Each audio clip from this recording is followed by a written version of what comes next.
while in Vallejo. Strong winds. Hi, babies.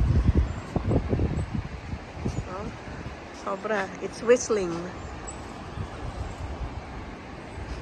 So windy, and our tulip has grown. Wow. Tinapon ni Mr. V lahat na ng buds. We thought it was just one time. So all the other buds from last year, pinagtatapon. Buti itong mga to, naiwan lang. Buti meron pa. Yan o.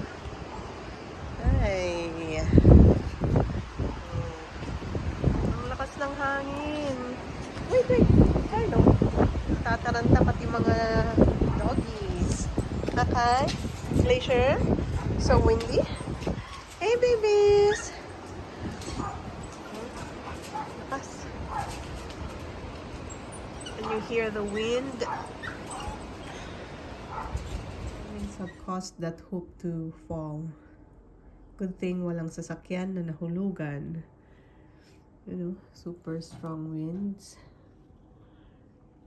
It has actually slowed down.